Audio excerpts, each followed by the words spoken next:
नमस्कार, मैं सुनीता कथा मंथन में आप सबका स्वागत करती हूँ। कथा मंथन में आज सुनिए कमलेश्वर जी की कहानी सच और झूठ। कमलेश्वर जी की अन्य कहानी आपको हमारी प्लेलिस्ट से मिल जाएंगी, लिंक आपको आई बटन में मिल जाएगा। वह मेरा इंतजार करती होगी, सच कहता हूँ शारदा। एक बार मैं उसकी आंख से 1 महीने के लिए ओझल हो गया था, तो उसने क्या लिखा था जानती हो? हरीश कहता जा रहा था। उसने लिखा था कि आपको शायद ही कभी महसूस हुआ कि कोई आपका इंतजार करता होगा। बोलकर उसने बड़ी कठिनाई से कंबल अपने चारों ओर लपेटने की कोशिश की। तभी नर्स ने सहारे से उसे उचकाया और कंबल उसके नीचे कर दिया। फिर स्टूल सरकाकर और पास आ गई और हरीश के बालों में फंसे मुर्दा खाल के ट्रेसिंग पेपर जैसे टुकड़े अपनी उंगलियों से साफ करने लगी। हरीश फिर कहने लगा, वह हर शाम को मेरा इंतजार करती थी। कहा करती थी कि जब आप चले जाते हैं तो शाम के वक्त मेरी कोई दिलचस्पी नहीं रह जाती। मैं कितनी प्रतीक्षा करती हूँ आपके आने की। तुम लापरवाह तो मुझे दिखाई पड़ते हो। उसकी बातों से मैं उसे देख सकने की कोशिश करती हूँ। बड़ी अच्छी सी कोई लड़की होगी। अच्छा, कब से उससे नहीं मिले? नर्स ने पूछा। यही साल भर हुआ होगा, जब से अपना शहर छोड़कर यहाँ प्रदेश में आया, हरीश कह रहा था। लेकिन अगर उसका सहारा न मिलता तो शायद मैं आज जो कुछ हूँ वह नहीं बन पाता। कहते कहते उसकी आंखों में चमक आ गई। अस्पताल में गूंजती हल्की पर दर्द भरी सांसें, नर्सों की आमद रफ्त का धीमा शोर, वार्ड की सीढ़ियों के पास भट्टी पर तामचीनी के बर्तनों में उबलते औजारों की नरम कुनकुनाहट और हॉल में उड़ती अंग्रेजी दवाइयों की भीनी महक इस क्षण उसे बहुत अच्छी सी लग रही थी। अस्पताली जिंदगी का यह बेबस इंतजार, डॉक्टरों की मेहनत और नर्सों का अपनापन।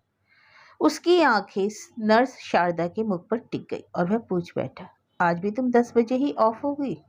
रात को तो घर जाने में बड़ी परेशानी होती होगी। अभी 1 हफ्ते और यही ड्यूटी है। नर्स ने कहा, तब तो बहुत अच्छा है शारदा, तुम यहाँ ना होती तो घुट घुट कर मर जाता। वह बोला, तुमने अपनी कोई खबर उसे दी है? सहसा बात काटती नर्स पूछ बैठी। मैंने तो नहीं दी, पर वह हमेशा पता लगा लिया करती थी। मेरी जरा जरा सी बात उसके पास पहुंच जाती है, जैसे वह मेरे लिए ही जीती है। जब कभी बाहर से लौटने में कुछ दिन ज्यादा लग जाते थे तो वह शिकायत के स्वर में कहती थी, मैं तो एक एक दिन गिनती थी, रोज आने की तारीखों का पता लगाती थी, पर आपको इन सब से क्या? तभी कराने की एक आवाज हाल में गूंज गई। बेड नंबर 21 की और दूसरी नर्स के जाने का धीमा शोर सुनाई पड़ा।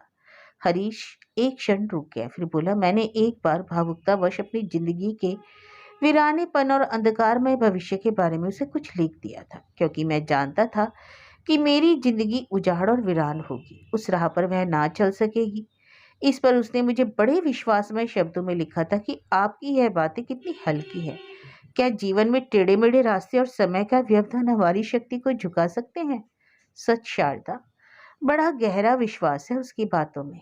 अच्छा लाइए, टेम्परेचर ले ले, टाइम हो गया है, कहकर नर्स ने 1 मिनट बाद ग्राफ शीट पर निशान लगाकर रख दिया। तभी वह फिर बोल उठा, एक बार मैं उससे नाराज हो गया था, कुछ टेढ़े शब्द मैंने उसे लिख दिए थे। तब उसने कहा था, दूसरों की जाति सब बातें याद रखते हैं और अपनी तो कोई बात ही नहीं जैसे। मुझे दुख है कि अब मैं अपनी नजरों में कितनी गिर गई हूँ। मैं सोचकर घबरा जाती हूँ, अब शायद ही कभी आप मुझे ऊंचाई पर पहुंचाए।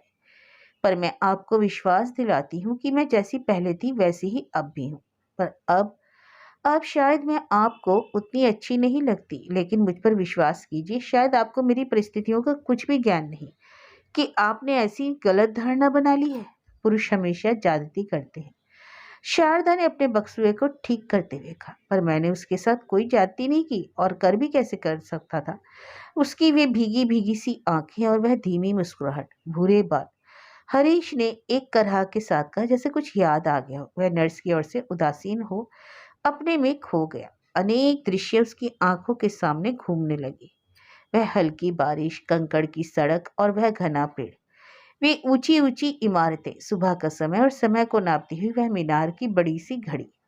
उसकी पलकें मूंद गई और नर्स थकी सी उठ गई। उसके होंठ कुछ मुस्कुराए और वह बुदबुदाती चली गई, विश्वास पर जीने वाला मरीज। आज उसकी नसों में बहुत दर्द था। शारदा ड्यूटी पर नहीं थी, दूसरी सिस्टर थी, इसलिए वह खामोशी से पड़ा था। बाहर से कराने की आवाजें आ रही थी, ड्रेसर इधर उधर दौड़ रहे थे। वह चाहता था कि जल्दी ही शारदा के आने का समय हो जाए। उसके आने से जैसे कोई सगा संबंधी उसे मिल जाता है। रोज शाम को 4 से 6 तक मरीजों के मिलने वाले फल और दूसरी चीजें लेकर आते हैं। हर मरीज का संबंधी रोज आता है, उसके बेड के पास बैठकर बातें करता है, उसका दर्द पूछता है, लेकिन उसके पास किसी भी शाम को बाहर बरामदे में फुसफुसाकर कोई बेड नंबर 5 की पूछताछ नहीं करता। अस्पताल की यह बंदी सी जिंदगी, कोई तो एक बार आकर बेड नंबर 5 के मरीज का हाल पूछता, कुछ देर पास बैठकर दिलासा देता। कोई पहचाना चेहरा, अपहचाना ही सही, पर कोई नहीं आता। और इन मरीजों के रिश्तेदार आते हैं और इनके चेहरे खिलते जा रहे हैं। रोज हालत सुधरती जा रही है, पर बेड नंबर 5 कोई नहीं पूछता, कोई नहीं आता। और 4 का घंटा बज चुका था। मरीजों से मिलने वाले रैंग रैंग कर भीतर आने लगे थे। बराबर वाले मरीज की पत्नी आई है, एक फूल सा बच्चा बाप को देखने आया है। वह एक टक उन्हें ताकता रहा। यह पत्नी और बच्चा रोज आते हैं और इस मरीज की हालत सुधरती जा रही है। तभी उसने तरसती हुई आंखों से शारदा की ओर ताकते हुए कहा, जिंदगी के ये सहारे भी कितने मजबूत हैं, तुम्हें भी मिल जाएंगे। कहते हुए उसने एक पत्रिका उसकी ओर बढ़ा दी और कहा, तुम्हारे लिए ही लाई थी, मन बहल जाएगा। उसे हाथ में लेकर भी उसका मन आने वालों की ओर लगा था। बाहर बरामदे में आने वालों का शर्माया शोर अभी भी था। वह दरवाजे की ओर कुछ प्यासी नजरों से ताक रहा था कि तभी वह सहसा विश्वास न कर सका कि ऐसा भी हो सकता है। उसके कानों में दरवाजे के पार से आवाज पड़ी, बेड नंबर 5। कोई उसका नंबर पूछ रहा था। तभी शारदा ने बाहर जाकर उस आने वाले को देखा और साथ लेकर भीतर आई। हरीश के पलंग की ओर इशारा करते हुए आने वाले से बोली, बेड नंबर 5, ये है मिस्टर हरीश। वह फटी आंखों से ताकता रह गया। तभी सरला तेजी से उधर आई और उसके बेड के पास रुक गई। हरीश विस्मय से देखता रहा, जैसे विश्वास न कर पा रहा हो। शारदा ने पलंग के नीचे से स्टूल निकालकर सरका दिया। सरला बैठ गई तो हरीश ने मुस्कुराते हुए कहा, देखो शारदा, इतनी कशिश है ना मेरी याद में। लेकिन हाँ हाँ शारदा, यही तो सरला है जिसकी बातें मैं तुमसे। सरला की आंखें शारदा से टकरा गई। एक क्षण रुकी, पर तभी कुछ सहम गई। शारदा के चेहरे पर शांत मुस्कान नाच गई। तभी अपनी परेशानी को छिपाते हुए सरला बोलने लगी, तुमने कोई खबर तक नहीं दी। हरीश मुस्कुरा दिया, फिर बोला, तुम मालूम कर लेती। मालूम ना होता तो आती कैसे, सरला कह गई, पर उसकी भंगिमा में कुछ संदेह सा झांक कर छिप गया। उसने एक बार चारों ओर देखा, शारदा पर एक गहरी नजर डाली और फिर संतुष्ट सी होकर रह गई। लीजिए, संतरा खा लीजिए। साथ लाए फलों में संतरा निकालकर छीलते हुए वह बोली, तुम भी ले लो एक आध फांक। हरीश ने वैसे ही कहा। ये सब देखने वाले क्या कहेंगे, खाने आई हूं या खिलाने, सरला बोली। तुम्हें दूसरों के ख्यालों की बड़ी चिंता है, हरीश ने यूं ही कहा। करनी पड़ती है, सरला ने जैसे कठिनाई से कहा। अच्छा और सुनाओ। देखो इतने दिन बाद तो मिली हो, बड़ी खामोश हो। मैं तुम्हारी बातें सोच सोच कर ये दिन काट रहा था, हरीश बोला। तभी दीवार से लगी लगी शारदा ने एक लंबी सांस खींची और सरला ने अपनी खुली बाह को आंचल से ढक लिया। समय समाप्त हो गया। सरला फल रखकर चली गई। शारदा उसे जाते हुए अंत तक देखती रही और उसने एक रहम भरी नजर हरीश पर डाली। उसकी आंखों में असमंजस था। हरीश न जाने किन सपनों में डूबा था। जब हॉल आने वालों से खाली हो गया तो उसने शारदा को खोजने के लिए दृष्टि इधर उधर घुमाई। शारदा दूसरे मरीजों की देखभाल में व्यस्त थी। वह चाहता था कि शारदा इस वक्त आकर उसके पास बैठे, पर न जाने वह क्यों कतराई सी घूम रही थी। उसकी चाल में असमानता थी, पर आंखों में रहम। सरला के आगमन का संतोष उसे जैसे पूर्ण बना गया था और वह दूसरी शाम का इंतजार कर रहा था। और वह दूसरा दिन था जब लगभग 3 बजे थे। वह इसी उधेड़बुन में था कि आज सरला के आने पर क्या क्या बातें करेगा। शारदा के काम करने के ढंग में आज बहुत हल्कापन था। किसी मरीज की एक करहा पर वह झट दौड़ पड़ती थी। आज वह हरीश के पास बैठी बहुत देर तक उसके माथे पर हाथ फेरती रही। अभी भी वह पास बैठी थी कि एक दूसरे वार्ड की नर्स ने आकर शारदा से कहा, अरे शारदा, देख उस नए डॉक्टर का पेयर छपा है, पहचानती तो होगी डॉक्टर दयाल को। देखो, कहकर पत्रिका शारदा ने अपने हाथों में ले ली। शारदा ने देखा तो उसके चेहरे पर एकाएक कई परछाइयां आ गई। उसने उस शादी के जोड़े को गौर से देखा और बंद कर दिया। अपने को संभालते हुए उसने वह पत्रिका उसे पकड़ा दी और कहा, अच्छा है, यह पत्रिका जरा मुझे दिखा दो शारदा। हरीश ने कहा, जरा तस्वीरें ही देखो। क्या करोगे, दूसरे की हैं। शारदा ने तिरस्कार पूर्वक कहा, अरे अभी वापस कर दूंगा जरा। हरीश कह ही रहा था कि उस नर्स ने वह पत्रिका हरीश की ओर बढ़ा दी। एक क्षण कवर देखकर जब उसने पन्ने उलटना शुरू किए तो शारदा उसे बातों से घेरने लगी, पर पन्ने पलटते पलटते वह उस पृष्ठ तक भी पहुंचा और उसकी नजर उस तस्वीर पर टिक गई। उसके हाथ कांप से गए, आंखों में धुआं सा भर गया। तभी शारदा की आंखें उससे मिली। हरीश ने तिल मिलाकर ठीक होने की कोशिश करते हुए कहा, यह झूठ है, यह झूठ है। शारदा खामोश थी। वह उस तस्वीर को एकटक ताक रहा था। सरला और डॉक्टर दयाल, वह इस पर सब पर विश्वास नहीं करना चाहता था, पर वह तस्वीर तो सब कुछ साफ साफ बोल रही थी। सरला के शरीर पर सुहाग के गहने, माथे पर बिंदी और मांग का सिंदूर। पर वह सोच रहा था, वह कल ही तो मिलने आई थी। ऐसा था तो आती क्यों, क्यों इतने अपनेपन से पास में बैठती। लेकिन यह भी तो सच है, यह सब। और उसे लगा कि अस्पताल के बेड पर पड़े मरीज जोरों से करहा रहे हैं, बाहर सुलगती भट्टी में विस्फोट होने वाला है। उसका शरीर दर्द से शिथिल हो गया। उसने बड़े धीमे सुर में पुकारा, नर्स। तभी 4 के घंटे फिर बजे। बेड नंबर 5 के सामने सरला आ खड़ी हुई। वह उसे घूर रहा था। सरला ने स्वाभाविक ढंग से पूछा, आज तबीयत कैसी है। उसका मस्तिष्क गर्मी से भर गया। एक नजर उसने सरला को पूरी तरह से देखा। गोरा गोरा चेहरा, वह भीगी भीगी पलकों के बाल और वही निश्चलता। बोला, ठीक है, पर बड़े उदास से हो। सरला ने कहा। बेड पर पड़े पड़े जैसे वह बिखर गया। मन की उसास दबाते हुए बोला, कुछ पसलियों में दर्द बढ़ गया।